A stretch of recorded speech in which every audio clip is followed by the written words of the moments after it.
Welcome back to New Rockstars. I'm Erik Voss, and Moon Knight opened up the Marvel Cinematic Universe to a depth of mythology and religion in a way that we're all still coming to terms with, because if heaven is standing alone in direct sunlight listening to Christian hymns, and hell is playing Lava Monster in a sandbox as an overcast sky, purple rains, more party animals for me to torment, you go ahead and take Taweret to the moon for me. I'm gonna bing bong here in the Duat. Despite producers claiming Moon Knight would not really connect much to the MCU, these few words spoken by a hippo goddess do more to define Marvel mythology than most other Marvel titles who claim to do so did. And smartly, it does so in a way that does not limit the MCU to any one particular metaphysical path, but opens doors for however future projects wish to interpret things, giving us endless Kool-Aid flavors to try. I am going to explain the full implications of the MCU afterlife according to Moon Knight. And by the way, we do have a few remaining Tomb of the Moon God shirts available at newrockstarsmerch.com.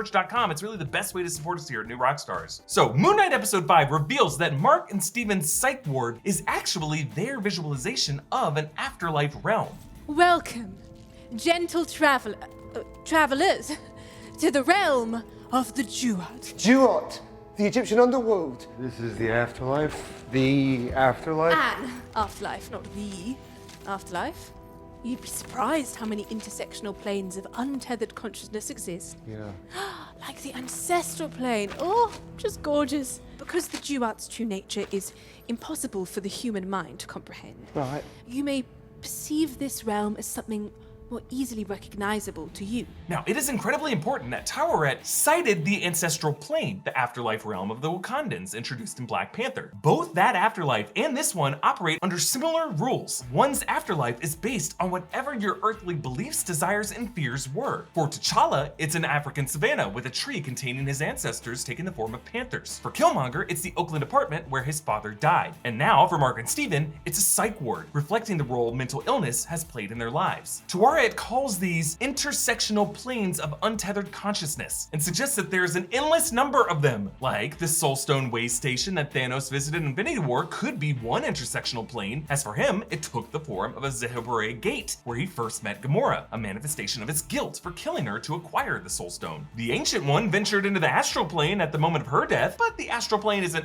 always an afterlife, as characters like Doctor Strange, Wanda, Bruce Banner, and Peter Parker all went into it while they were still very much alive. But for the Asgardians, the afterlife is depicted as Valhalla, where warriors' bodies disintegrate and float up into the heavens. But we have not yet seen what Valhalla looks like on the other side. And then the other side of that coin, in Loki episode 4, Loki thought the void was hell, and the closed captioning spelled it H-E-L, suggesting the existence of the Norse punishment afterlife of hell. The fact that Loki saw this space and figured this hell might have been custom designed for him goes along with what Taweret is saying about the way afterlives work. Taweret says that the Duat's true nature is impossible for the human mind to comprehend, meaning this afterlife does have some specific ethereal quality beyond human perception, but that it just shapeshifts to suit whatever our beliefs are. This actually comes directly from how the Asgardians were retconned in more recent Marvel comics as aliens in a specific stage of a celestial mutation cycle, so that they take the form of whatever their believers make of them. So in Norway in 965 AD, they saw Odin as a gold-plated Viking king, and so he was. Now, it's fitting for the Egyptian Duat in the Wakandan ancestral plane to be connected like this, and for that to be Tawaret's go-to example, as the Wakandan deity of Bast is derived from the Egyptian feline deity of Bastet. Now, in MCU lore, the Black Panther prologue showed how the vibranium meteorite crashed into the African continent in 2.5 million years BC, and then in 10,000 BC, the 5 tribes of Wakanda united behind Bashenga, who received a vision from Bast and ingested the heart-shaped herb and became the first Black Panther. I mean, you could even make an argument that Bashenga might have been Bast's avatar. Now, Eternals added to this history their arrival in 5000 BC in ancient Mesopotamia, and from that point forward, aiding mankind with technology and culture. The implication from that film is that much of human religion and mythology in the MCU, Greek figures like Athena and Icarus, was derived from these synthetic alien caretakers, named Athena and Icarus spelled differently, which now poses a pretty interesting question for Thor Love and Thunder, which will introduce us to actual gods from Olympus, like Zeus, Ares, Hercules, and presumably, by extension, the real Athena. Now, we know the Eternals were aware of the Asgardian gods based on Gilgamesh's line. Yours is a secret, bro.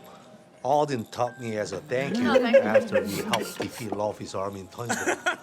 Speaking of Odin, Thor used to follow me around when he was a little kid. Also, they're drinking beer brewed at the Battle of Troy, so presumably they were aware of Greek mythology as well. So why did Arishem and the other Celestials name one of their synthetic alien caretakers after a real goddess who exists elsewhere in the cosmos? My theory for now is that this was intentional by the Celestials, maybe even with the real Olympus's consent to use their names on Earth to help fool those Terrans while they nurtured this planet to Tiamat's hatching point. This corrupt alliance between the Celestials and Olympus might even be part of the reason Gore the God Butcher is now targeting all of them, if my theory about Gore's family dying on that planet Century 6 is correct. But regardless, this diversity of all these religions across the MCU that I've been talking about is why Taweret's wording is so important. She does not say that the Duat is the one true afterlife and all others are variations of it. She name drops the most well-known afterlife from a Marvel film as a way of charting a course for however the MCU wants to explore the intersection of real-world religious iconography with this fictional universe. The implication is that all religion-based Genesis stories in the MCU can have tangible explanations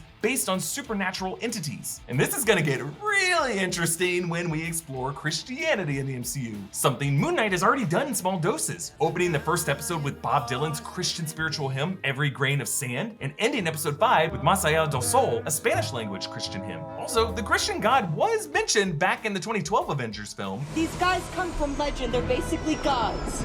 There's only one God, man. And I'm pretty sure he doesn't dress like that.